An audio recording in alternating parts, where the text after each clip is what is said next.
बिहार चुनाव रिजल्ट आ गया है। नीतीश कुमार इतिहास रचते हुए एक बार फिर से सीएम बनने जा रहे हैं।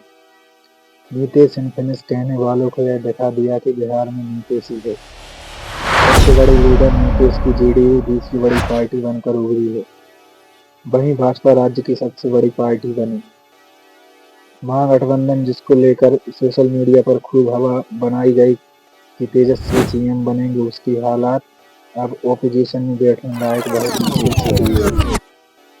उनकी पार्टी राजद 25 सीटों के साथ तीसरे नंबर की पार्टी बन गई है और सब ऐसा रिजल्ट आने के बाद ही इसकी चर्चा सबसे तेज हो रही है। वह सवाल है, क्या बीजेपी अपना चीफ मिनिस्टर बनाएगी या नीतीश कुमार ही रहेंगे। इसके अलावा जो बड़ा सवाल है कि क्या चीफ मिनिस्टर नहीं बनने पर फिर से पलटी मार सकते हैं नीतीश। क्या कहते हैं समीकरण, जानेंगे सभी सवालों के जवाब आज की इस वीडियो में। दोस्तों, बिहार चुनाव का रिजल्ट आते ही यह तो क्लियर हो गया कि एनडीए की बड़ी मेजोरिटी से सरकार बन रही है, जहां बीजेपी जेडीयू के साथ सबसे बड़ी पार्टी बनकर सामने आई है। वहीं नीतीश 50 सीटों के साथ दूसरे नंबर की पार्टी है। वहीं महागठबंधन से आरजेडी सबसे ज्यादा सीट पर जीत दर्ज करती है। अब सबसे बड़ा सवाल है कि क्या बीजेपी नीतीश कुमार को चीफ मिनिस्टर नहीं बनाएगी या बीजेपी के पास मजबूरी है। नीतीश को चीफ मिनिस्टर बनाना, तो इसका जवाब बिल्कुल सिंपल है। नीतीश को चीफ मिनिस्टर बनाना बीजेपी की मजबूरी है। इसके पीछे का कारण है केंद्र में मोदी सरकार को बचाए रखना। 12 साल के अंदर की सरकार नायडू फैक्टर पर टिकी हुई है। अगर बीजेपी अपना चीफ मिनिस्टर नहीं बनाती है तो नीतीश पलटकर महागठबंधन के साथ सरकार बना सकते हैं और अगर ऐसा होता है तो 293 सीटों के साथ केंद्र में चल रही एनडीए सरकार अल्पमत में आ जाएगी, जिसका मतलब होगा कि मोदी गवर्नमेंट गिर जाएगी और ऐसा मोदी कभी नहीं चाहेंगे कि उनकी कुर्सी खतरे में आए। क्योंकि नीतीश के 12 और अगर नायडू भी साथ आ जाते हैं तो उनकी 16 सीट यानी कुल 28 सीटें होंगी और एनडीए से इतनी सांसदों की संख्या कम पर मोदी सरकार के सांसद बचेंगे 265 और बहुमत के लिए चाहिए होते हैं 272, जो कि नीतीश नायडू के साथ अलग होने पर पूरा नहीं हो सकता है।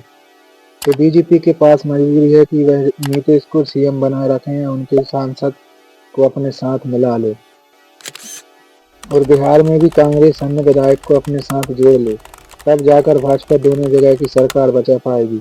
लेकिन एक सवाल यह भी है साहब कि क्या नीतीश के पलटने से महागठबंधन की सरकार बन पाएगी। इसका जवाब है नहीं, क्योंकि महागठबंधन इस चुनाव में ऐसी फरमाइश ही नहीं कर पाई जहां नीतीश की पार्टी 50 सीट जीती है, वहीं पूरा महागठबंधन 35 सीटों पर सिमट गया है।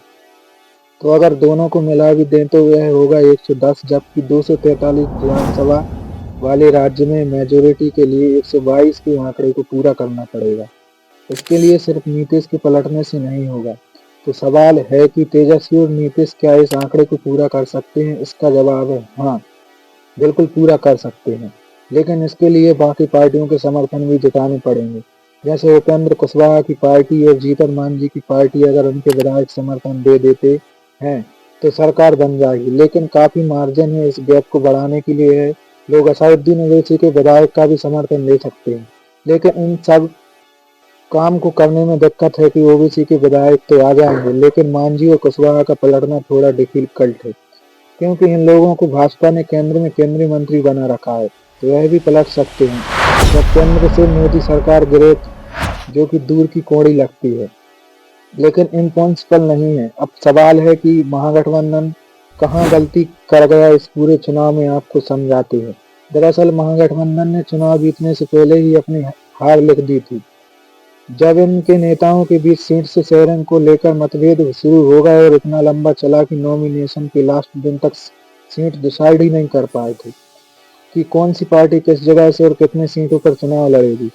सब अपना अपना सिंबल बिना समझौते के बांटने लगे, जिसका नतीजा हुआ कि 9 सीटों पर महागठबंधन की आपस में लड़ाई थी, जिसको इनका वोट डिवाइड हो गया और इसका पूरा फायदा एनडीए को मिला। वही सीट शेयरिंग से महागठबंधन को दिक्कत सिर्फ इतनी नहीं हुई, बल्कि इसका असर सभी सीटों पर पड़ा है। सबसे ज्यादा समस्याएं तो लोकल कैंडिडेट्स को झेलनी पड़ी। ना तो उन्हें प्रचार करने का प्रॉपर समय मिला और ना ही स्ट्रेटजी बनाने का मौका। अब इतना ही नहीं, महागठबंधन के बाद पर भी महागठबंधन के वादे लोगों को भरोसा नहीं हुआ।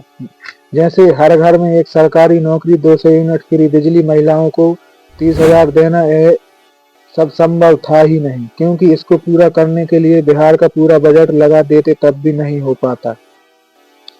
और बाकी की जो संभावना है तेजस्वी के लिए बन भी रही थी। नीतीश ने महिलाओं को रोजगार योजना, महिलाओं पेंशन 125 यूनिट बिजली फ्री देकर खत्म कर दी। और इससे भी बड़ी चीज नीतीश कुमार ने जो की थी वह था महिलाओं को 10,000 डायरेक्ट ट्रांसफर करना।